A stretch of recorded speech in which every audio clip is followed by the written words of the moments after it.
Saya Dr. Marlon Lumintang, saya di Suara Cita Edukasi.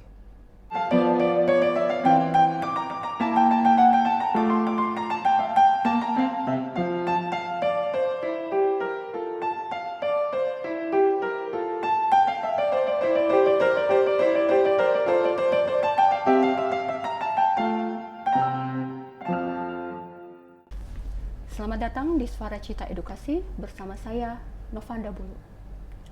Kasus HIV di Indonesia terus meningkat. Yang paling mengejutkan adalah penderitanya kini bukan hanya pada orang dewasa, tetapi telah ditemukan pada siswa SMP. Apa yang sebenarnya terjadi? Apa titik lengah kita sebagai orang tua, sekolah, bahkan komunitas-komunitas rohani yang seharusnya menjadi garda terdepan dalam pencegahan ini. Saat ini saya sudah bersama dengan Dr. Marlon Brando Mikaya Lumintang, MARS, yang bertugas sebagai Kepala Urusan Pengawasan dan Pembinaan di Rumah Sakit Bayangkara Tingkat 3 Manado. Ya, yang tentu saja setiap hari berhadapan langsung dengan fakta-fakta di lapangan. Selamat datang, Dok. Selamat Di Suara Cita pagi. Edukasi. Ya, terima kasih sudah meluangkan waktu Anda untuk kami. Siap. Oke, Dok, saya memiliki data-data di sini, artikel yang saya kumpulkan, dan juga ini related dengan apa yang sudah dibahas oleh Profesor Renald Kasali. Dalam hal ini, saya mendapati Rabu 19 November 2025, sejumlah siswa SMP di Pangandaran terindikasi terjangkit HIV. Mirisnya, sebagian besar kasus didominasi oleh kelompok laki-laki suka laki-laki. Dan juga di NTT banyak pelajar juga yang terpapar. Ini merupakan artikel dari CNN Indonesia, published pada 20 Oktober 2025. Dan di Manado, kasus terbaru HIV atau AIDS bertambah di Sulut dan ada 500 kasus baru. Bagaimana ini, Dok? Apa titik lengah kita? Ya, jadi kalau ini tentunya dari saya melihat situasi yang terjadi saat ini seperti apa yang disampaikan oleh Kak Vanda tentunya, memang saat ini terjadi pergeseran dari orang-orang yang beresiko dilihat dari usia. Okay. Kalau memang dulu mungkin yang beresiko terkena penyakit HIV/AIDS ini adalah orang-orang usia dewasa, namun saat ini terjadi pergeseran, semakin maju malah semakin terpapar kepada mereka yang masih usia muda. Sama seperti yang data disampaikan tadi, dimulai usia mungkin 12 tahun ketika sudah memasuki akil balik, ketika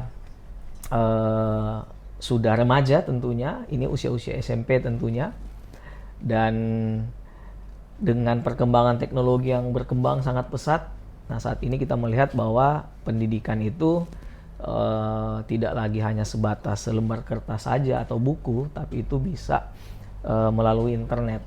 Nah sehingga akses yang terbuka sangat lebar ini tentunya kalau salah dimanfaatkan oleh para anak-anak usia SMP tersebut, usia 12 tahun ke atas, ini bisa mereka salah gunakan dan mereka bisa mengakses ke situs-situs atau halaman-halaman web yang dewasa, yang bersifat 17 tahun ke atas, yang harusnya itu belum menjadi konsumsi mereka.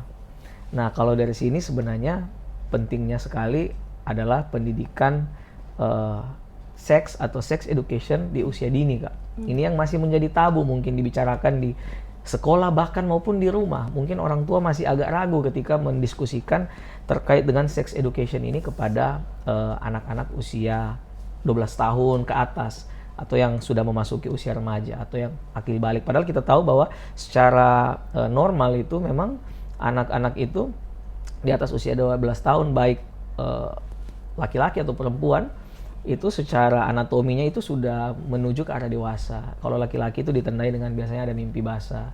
Itu dia sudah mengerti Kemudian perempuan dia ada perubahan bentuk tubuh dari dadanya mulai buah dadanya mulai timbul dan bentuk tubuhnya mulai kelihatan seperti wanita dewasa mulai dari usia itu. Jadi sehingga nah ini yang menjadi tantangan sebenarnya Kak, bahwa memang pentingnya sex education atau edukasi pendidikan itu seks di kalangan usia muda, dimulai dari usia 12 tahun ketika dia mulai memasuki usia akil balik. Oke, baik. Mungkin banyak orang tua merasa itu tidak akan mungkin terjadi pada anak saya, mungkin ya. Jadi miskonsepsi apa yang paling membahayakan dan membuat keluarga gagal melakukan pencegahan? Seperti kita ketahui adalah sebenarnya tameng yang paling pertama itu harusnya dari keluarga ya, dapat mendidik anak. Bagaimana menurut dokter? Ya, mispersepsi ya tadi, miskonsepsi ya. Orang tua mungkin saat ini tidak menyadari bahwa internet ini bergerak sangat cepat. Digitalisasi ini sebenarnya satu hal yang sangat positif bagi perkembangan teknologi, namun digitalisasi ini ada efek sampingnya. Sama seperti kita minum obat, tentunya ada manfaat positif, tapi hati-hati ada manfaat negatifnya yang harus kita jaga. Sehingga orang tua itu tidak bisa berpikir seperti dulu, seperti zaman mungkin 10 tahun lalu, 20 tahun lalu, apalagi dengan kondisi dunia ini yang semakin hari semakin berkembang. Ada istilahnya VUCA, VUCA. Jadi ketidakpastian, ambigu dan lain-lain itu berkembang terus-menerus. Jadi dengan perkembangan ini ya orang tua harus memiliki persepsi yang terbuka dan mereka harus aware dengan anak-anak mereka, apalagi dengan kesibukan-kesibukan orang tua saat ini. Dan malah mungkin membiarkan, oh sudah nanti itu tanggung jawab sekolah atau tanggung jawab mungkin organisasi yang diikuti seperti itu.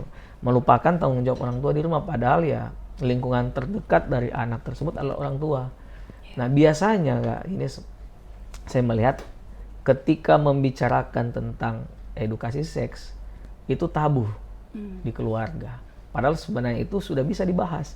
Sehingga sangat berbahaya ketika anak ini mendapatkan informasi dari luar. Akan ada salah dalam bereaksi.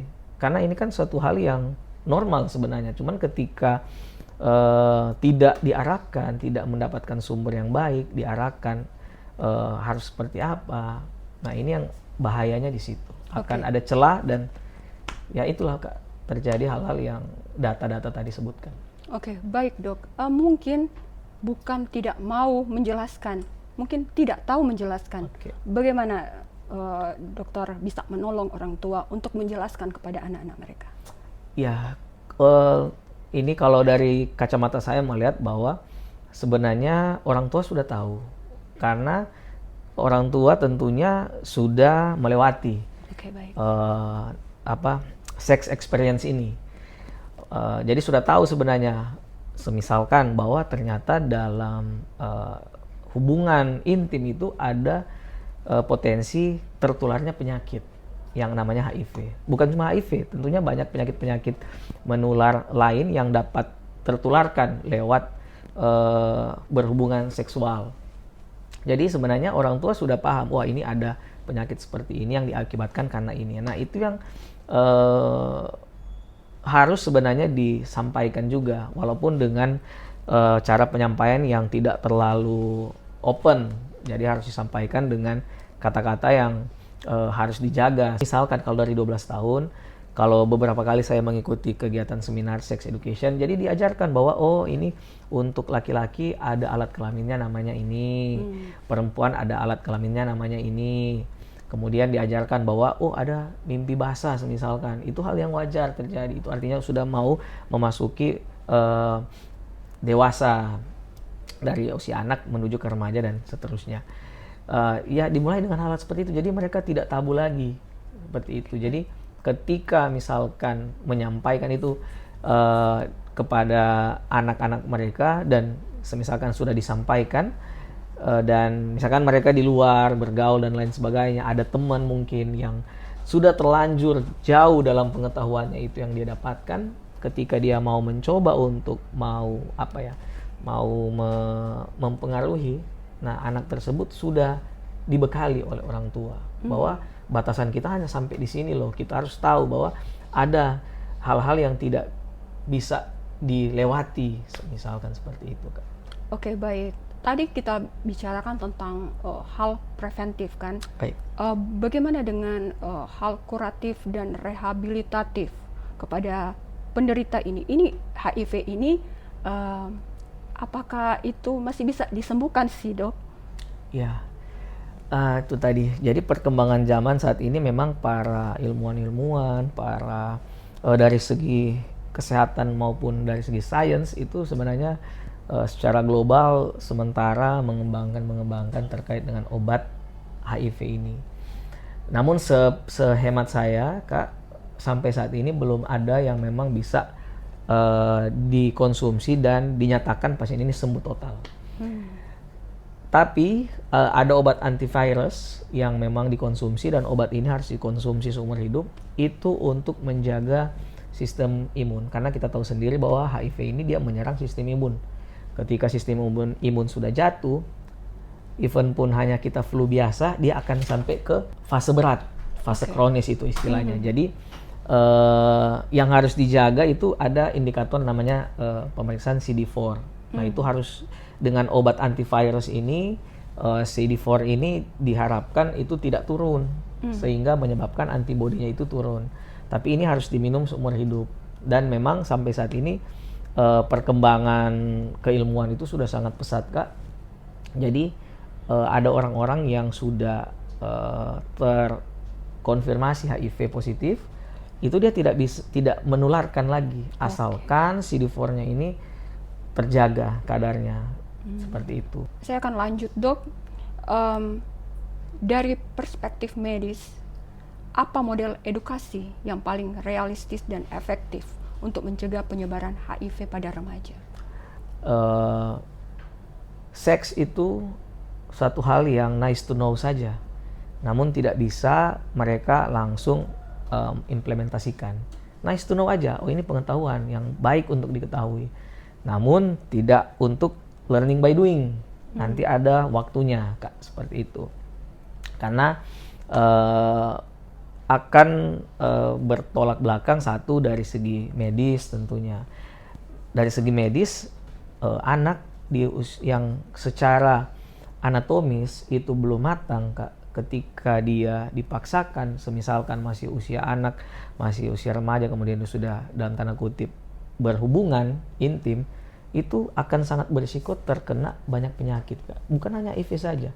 Itu paling faktor risiko bisa menyebabkan contoh kayak penyakit CA cervix itu bisa meningkat. Jadi ada peningkatan risiko. Jadi dia sudah kawin muda misalkan. Karena istilahnya dulu-dulu, Kak, kalau dijodohkan masih usia 13 tahun, masih usia 14 tahun sudah dipaksa untuk menikah, nah itu bisa meningkatkan risiko terkena penyakit CA cervix.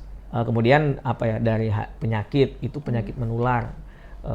HIV ya sudah istilahnya sudah penyakit yang paling akhir karena tidak bisa disembuhkan. Belum ada obat sampai saat ini. Namun ada juga penyakit-penyakit lain yang bisa terjadi, bisa raja singa, gonore, sifilis. Nah, ini juga penyakit-penyakit Kak?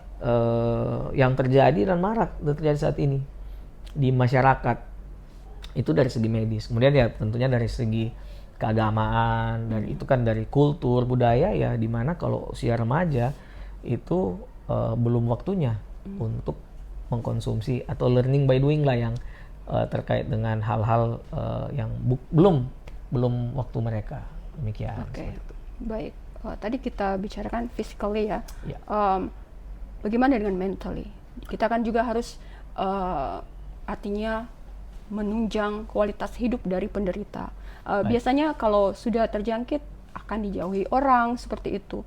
Bagaimana kita melihat kualitas hidupnya dan bisa terus sekolah? Apa yang harus dilakukan sekolah jika ada kasus di sekolahnya seperti itu? Ya, saya melihat dari sudut pandang yang lebih luas, Kak. Jadi sebenarnya di semua kota itu ada komunitasnya, Kak, yang menggandeng orang-orang yang dengan ODA, orang dengan HIV/AIDS. Jadi komunitas ini sangat membantu orang-orang yang terkena penyakit ini untuk bisa survive di dalam lingkungan sosial. Oke. Nah, mungkin dari sekolah itu bisa mengundang mereka komunitas ini. Itu saya tahu ada beberapa teman-teman saya juga yang tergabung di dalam situ karena mereka sudah melewati. Artinya secara mentally, secara spiritual kan satu-satunya yang paling baik sekali adalah experience. Wah, saya ini sudah melewati. Adek, kamu jangan percaya, saya sama seperti kamu dulu. Namun saya bisa survive hingga saat ini. Apa yang saya lewati, apa-apa yang saya lakukan hingga bisa sampai survive seperti ini, itu yang akan di-influence, akan disampaikan kepada mungkin anak-anak tersebut. Karena mereka secara usia kan masih sangat muda, mental mereka tentunya berbeda dengan orang yang sudah dewasa. Sudah pasti akan ada semacam batasan lah dari teman-teman yang lain, karena ya tidak bisa dipungkiri Kak, stigma pasien HIV itu sangat jelek di kalangan masyarakat. Maupun seruangan saja, keluarga pun pasti mungkin akan ambil jarak, apalagi mungkin dengan teman-teman sekitarnya. Jadi satu pertama tadi itu dia ada komunitas-komunitas yang bisa itu diundang, jadi mereka akan menyampaikan pengalaman mereka. Mereka juga setahu saya dilatih oleh negara bagaimana membangun mental. Di situ ada timnya semua, ada mungkin psikolog di situ untuk bisa memberikan support secara psikologi. Kemudian yang mungkin perlu disampaikan bahwa kondisi saat ini bahwa orang, kalau dulu mungkin orang terkena HIV/AIDS itu game over lah istilahnya, banyak orang. Tapi sekarang banyak yang survive dengan perkembangan teknologi obat-obatan yang semakin baik saat ini, itu imunnya itu terjaga Kak, dengan obat-obat antivirus yang dia minum seumur hidup. Kadar CD4 yang tadi saya sampaikan itu tidak turun, tidak drop, sehingga tidak satu tidak menularkan, kedua tidak akan penyakit-penyakit itu kayak penyakit biasa, karena sistem imunnya aman, dijaga di situ. Itu equal dengan penyakit sekarang, paradigmanya itu HIV itu equal dengan penyakit DM, diabetes mellitus Kak, yang setiap hari dia harus menggunakan obat minum atau obat insulin yang disuntikan. Atau pasien darah tinggi, dia harus minum obat darah tinggi, amlodipin, captopril, kandesartan. Tapi kan penyakit-penyakit tersebut dianggap minum obat seumur hidup adalah hal yang biasa. Nah ini kalau HIV pun sebenarnya paradigma sama. Ketika sudah terkena itu, dia minum obat antivirusnya seumur hidup, itu sebenarnya hal yang biasa saja sebenarnya. Paradigmanya yang dibangun akan seperti itu ke depannya, harapannya. Sehingga orang-orang yang terkena HIV, kalau dari segi kuratif dan rehabilitatif, mental mereka itu tidak down. Jadi mereka masih ada harapan lah, walaupun tujuan HIV kita sebenarnya apalagi dari pendidik kan di lingkungan sekolah adalah preventif yang terutama Kak. Namun kalau misalkan sudah terjadi, itulah tadi Kak penjelasannya, ya harapannya mental mereka masih bisa terjaga dengan penyampaian-penyampaian bahwa saat ini orang-orang dengan HIV itu bisa survive loh dengan kondisi saat ini. Ada komunitas untuk membangun mental, ada tim psikolog, obat-obatan pun sudah menunjang semua. Oke, baik. Intinya jangan sampai terjangkit. Jangan sampai. Ya. Oke, baik. Oke, Dok. Sekarang saya mau beralih kepada tugas Anda. Beberapa waktu lalu saya melihat di media sosial Rumah Sakit Bayangkara tingkat 3 Manado mendapatkan atau memperoleh penghargaan. Boleh diceritakan?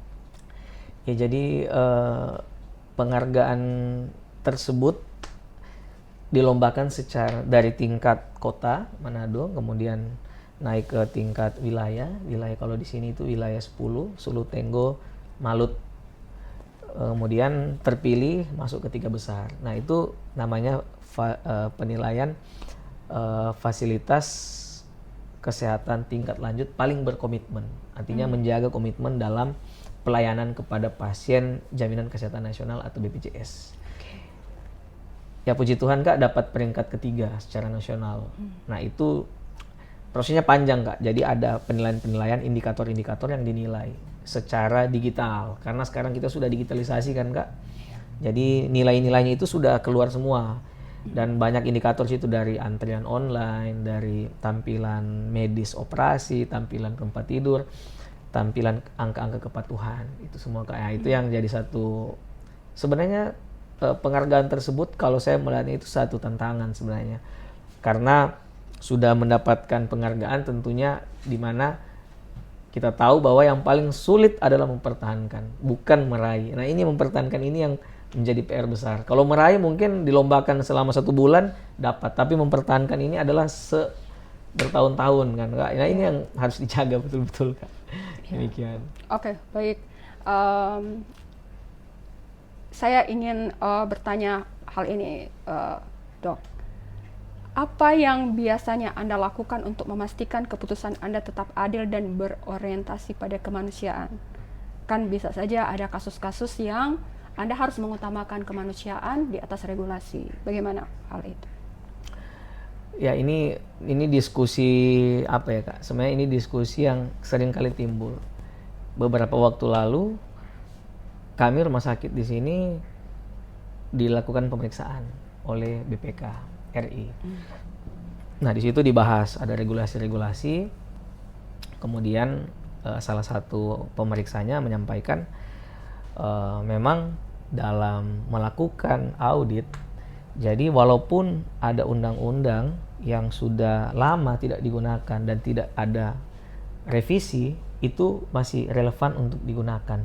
Dan auditor tersebut menyampaikan, saya memberikan contoh regulasi terkait dengan pengadaan barang dan jasa.